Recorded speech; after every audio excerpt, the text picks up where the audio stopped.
Hi, Taurus. Welcome to your October 2020 Astro Transits. It's Raina here, and I'm trying to see here what is the common theme.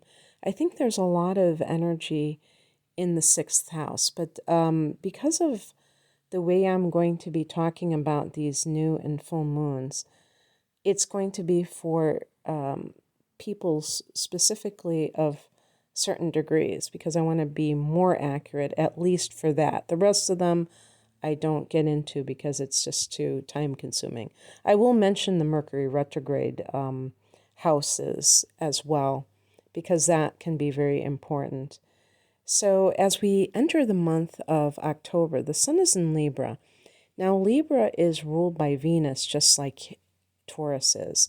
So, there is some affinity with what that energy represents, although it's at a more ethereal level. It's not at that grounded earth level that Taurus represents. It's an air sign.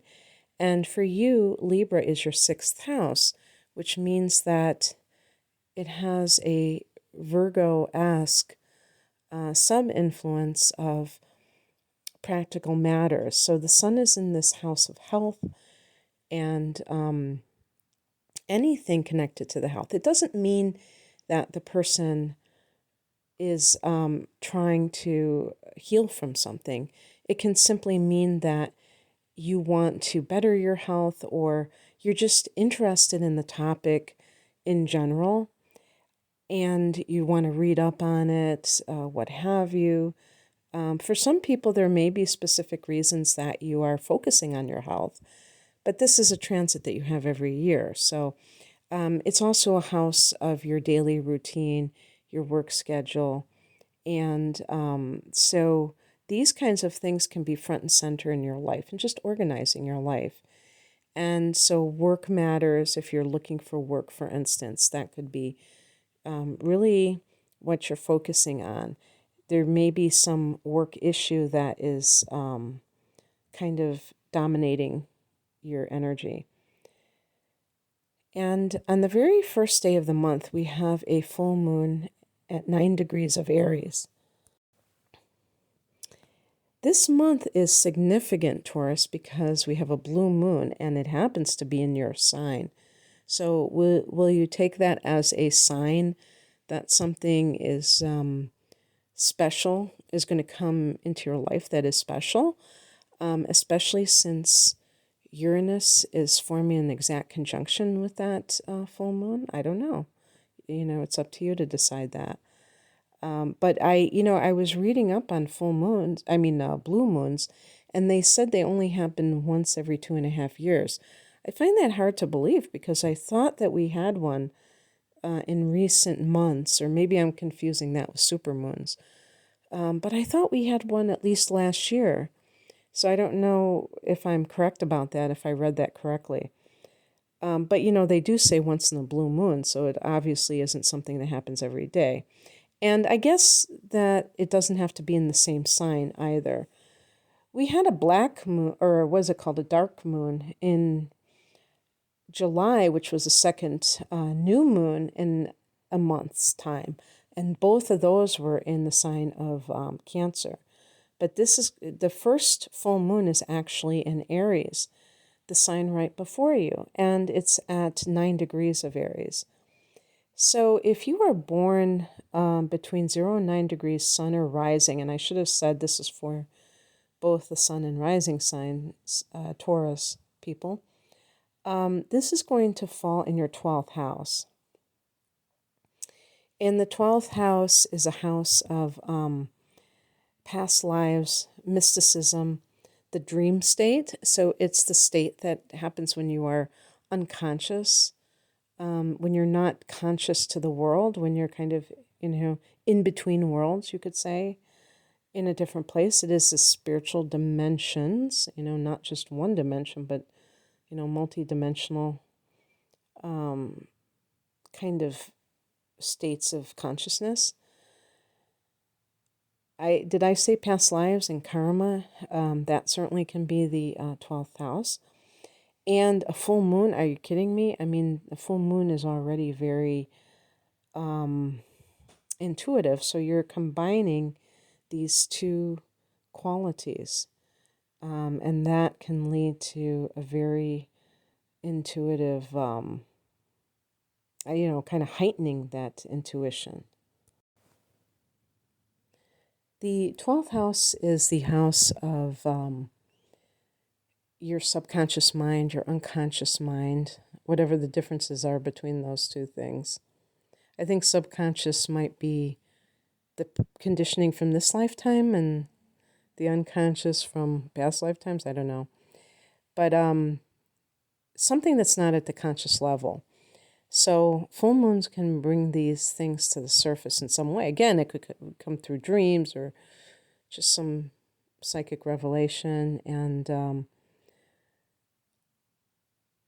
secrets coming out. The 12th house is one of those places, like the 8th house, that, things are hidden and the full moon can bring them out in the open. It's a great time for people with bad habits to let go of them, because the full moon is about endings or bringing things to a head, bringing things to awareness. And when I say addictions, I should say self-undoing. That's one of the themes of the 12th house, is things that trip us up and that we just keep doing again, and they can be deeply embedded in our consciousness.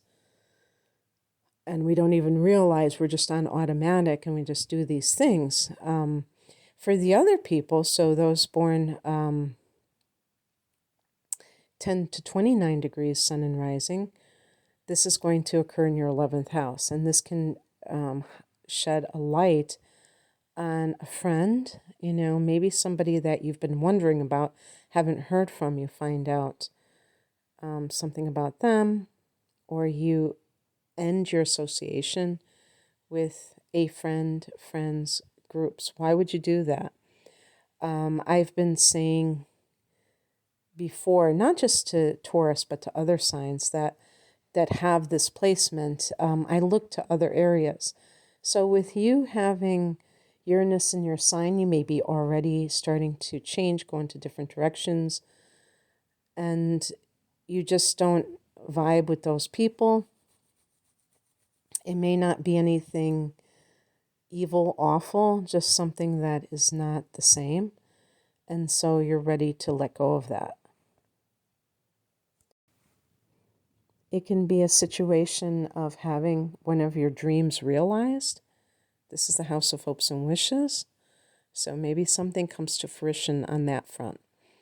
On the 2nd, Venus goes into Virgo, and this is a friendly angle because it's another earth sign and in a real nice place, the 5th house. The 5th house is fun, it's pleasure, can be love, you know what I mean? So coming off of that full moon in the 12th for the early Taurians, this may be a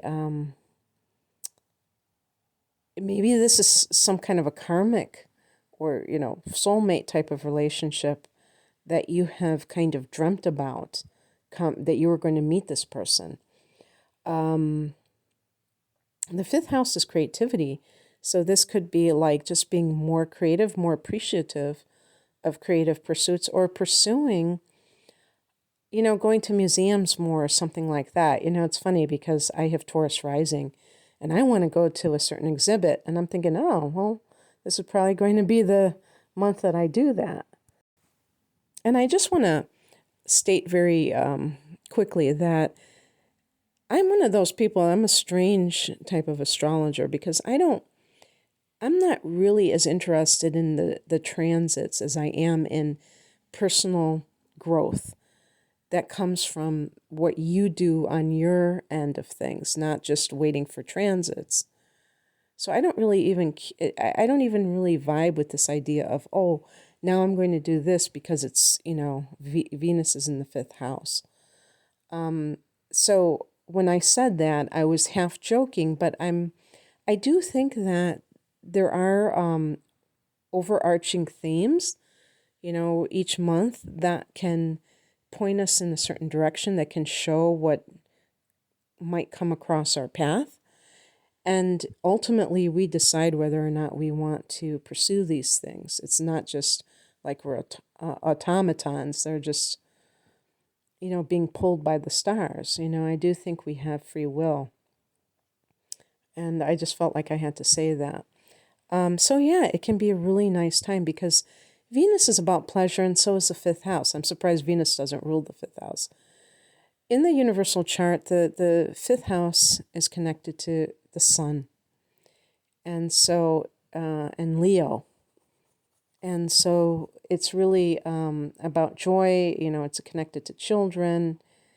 And so you may find pleasure through your dealings with children, maybe fun times, doing fun things with children for whatever reason in October. Money can be Venus, and so you might be doing something where you earn money through your artistic pursuits, or the business that you own can be fifth house. On the 4th, Pluto turns direct at 22 degrees of Capricorn. This is the ninth house. So, again, being a Taurus rising and thinking about this, it just boggles the mind sometimes that what Pluto can represent and how it can manifest. Pluto is the ruler of the eighth house, and the eighth house and the ninth houses have things in common as far as I'm concerned. I think they both deal with spirituality, but the eighth house is more like magic and the occult, the kind of hidden wisdom that was kept from the overall populace.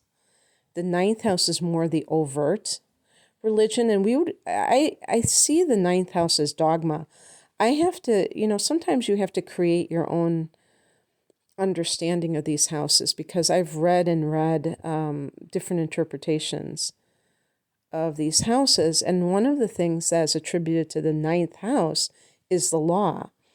But I've always heard the seventh house was the law, and so what I decided is that the seventh house are legal matters, and the ninth house is the law itself, and that's why it connects with God, because there's like these doctrines, this dogma that each religion follows, and whether or not you believe that dogma, there may be a grain of truth in everything that we read. Even if you look at the Bible and you say, well, I don't agree with this, I don't agree with that, but there are some things that, there's a general consensus on. And so with Pluto in this house, this is the house of your belief system. Let's put it that way. And your belief system may have taken a beating, Taurus, because you also have Saturn in this house as well. And it looks to me, I'm going to have to double check that, but as I recalled, Saturn was going to go direct at 25 degrees of Capricorn. I'm not entirely sure. So that would be in conjunction with Pluto if that's the case. And these are, in Vedic astrology, Pluto and Saturn are considered malefic planets, and which means that they exert a dark influence on our lives, or something that is very unpleasant. That's how I would see that word. Mal, means bad, malo in Spanish, so it has to be something bad. This is one of the reasons why I'm not a big fan of Vedic astrology, because every time that I have read interpretations of different things, or, frequently when I read that, there's a lot of fatalism and, scare tactics and things like that. And it just doesn't lend itself to, positive thinking. So I just kind of never really resonated with it. But one of the things that they talk about is that planets like Saturn and Pluto are these heavies, and yes, I think that that's true. But I also think that they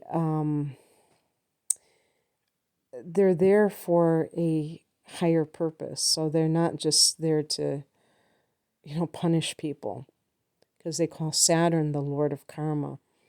If you think of karma in terms of punishment, then of course you're going to, look at it in a negative light. But I feel like it has a lot more positivity than anything else, because even with the challenges that it presents, it encourages people to rise to the occasion and find their strength with the strength within themselves. And part of this is going to be with this ninth house, with these two planets in the ninth house. And by the way, Saturn went direct in late September. So now Pluto is direct. And so when it comes to belief systems, we can live in a dream world where we're just like Pollyannas.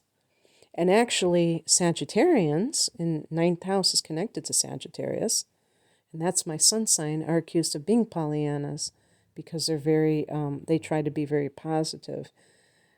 But there has to be balance. There has to be some kind of, first of all, groundedness, that everything that you're believing in is going to, especially if it has a worldly context, that it is grounded in reality, and you're not just living in the clouds. And so Saturn wants anything, our belief systems to be practical, not to just be pie in the sky.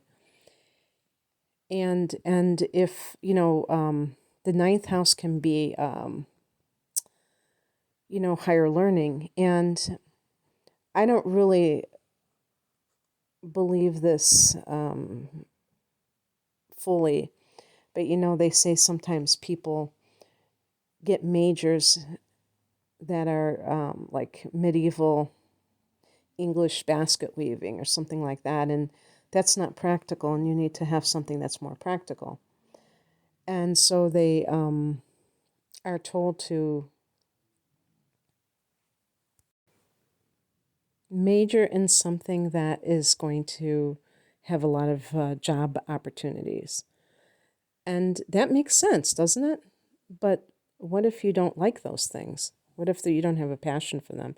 And every day you have to get up and discover and go to work, and you just don't like what you're doing. Now, a Taurus person may have an easier time doing something like that, because you just may be plugged into this rhythm of life, of just the daily grind, as being something that is comforting to you. So that might not really apply to you. And perhaps when Saturn was retrograde, you were really thinking about some so-called impractical major that you have and going into something else. For other people, this may be the opposite, where they were doing something that was practical, and they realized that it isn't their where their heart is. So those kind of things might have been, so where your ambition lies is Saturn, and Pluto is about the, digging deep about that, like why do you believe what you believe? And when it was retrograde, it may have even brought up internal dialogues or angst, things, this could even be for people who grew up in, a religious, situation with religious oppression, where they felt that they couldn't, they didn't have freedom. So all of this thing, Pluto going direct may be more on the outer world sense of things rather than more psychological, but it still is going to be intense in this house. Um, on the 13th, Mercury goes retrograde 11 degrees of Scorpio. So let's break it down for those people. 0 to 11 degrees, it'll be in your 7th house. So this could be some kind of, watch any kind of legal document that you sign it correctly. It can be something connected to, some kind of a legal case that there's some snafu, you can't resolve it when you thought you could resolve it. Probably you will move forward with that in mid-November when there's, after the new moon in Scorpio and after Mercury has gone direct. There could be a misunderstanding with your partner, with a client. For those of you born after 11 Sun or rising in Taurus, this is going to be in your 6th house of work. So if you're looking for a job and you don't hear back, maybe it gets lost in the shuffle. Perhaps it doesn't have to be all bad. As a matter of fact, one thing I wanted to say about that Mercury retrograde in the 7th house, this can be your client base. One-on-one working with clients, you may hear back from old clients that you haven't heard back from in many years or in quite a while. And that could, increase your income because of that. You have Venus in the house of the business that you own. So that could actually be a plus. For those that's in the 6th house, and you're looking for a job, you may hear back from a former employer, or no, well, not a former employer, but I mean, it's possible that too, but maybe you filled out an application 9 months ago and you didn't think twice about it, and they have an opening. So on the 16th, we have a new moon at 23 degrees of Libra, and this is falling in, for the vast majority of you, this is falling in your 6th house of work. So this is new routines, a new job, new health habits, perhaps. For the rest of you, this is in the 5th house of romance. And with Venus in that house, that can be kind of going along with that. If you're born 24 to 29 degrees sun or rising, this is going to be in your 5th house of romance and creativity, a new creative project and all this kind of things. And so this can be a very fun period for you, actually. This is a perfect example of, September was supposed to be the time when Taurians were experiencing all these transits in the 5th house. Well, that's not the case for every Taurian. Sometimes they're getting it later and saving the best for last, right? On the 22nd, the sun goes into Libra, 6th house, so it's coming. I'm sorry, I said Libra, I meant Scorpio. I put down Libra. I hope I didn't do that with other signs. Going into Scorpio, and this is your opposite sign. So be prepared for relationship issues or legal matters to come to the forefront. And then we end the month with, this is going to be a doozy. I mean, there's no way around it. Full blue moon at 8 degrees of Taurus. Now, the interesting thing about the number 8 is that it is number of worldly power. But if you think about in the chart, the 8th house is Scorpio. So again, that's scorpionic energy on Halloween of all times, and in an exact conjunction to Uranus retrograde at 8 degrees. So anything can happen. For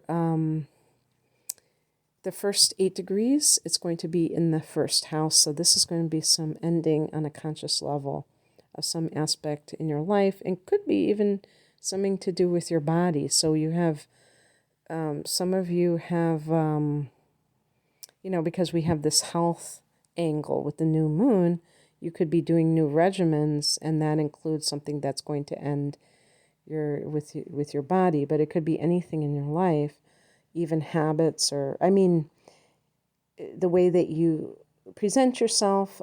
Maybe you have real long hair and you cut it. For the rest of you, this is going to be in the 12th house. And this is what I had said at the beginning. It's the same deal. This is a very intuitive time. This can be a time to let go of habits. You could have karmic matters present themselves in a more conscious way. And then you can see those patterns and you can eradicate them, or the full moon is a time of banishing. So this is a great, it's very powerful, because with the Uranian conjunction, it means that it's easy to break. It's like a sudden break. And that can be helpful for people who have been struggling with an addiction for a long, long time, and just like, bam, it's done. So anyway, I hope that you enjoyed this, Taurus. If you would like a personal reading, I have natal chart interpretations and relationship readings. I also have a special, a deep discount on 2 full-length readings of tarot, as well as natal chart with transits reading, and it's called the whole enchilada. So the link to all of those readings is below. Thanks for listening. Take care. Bye.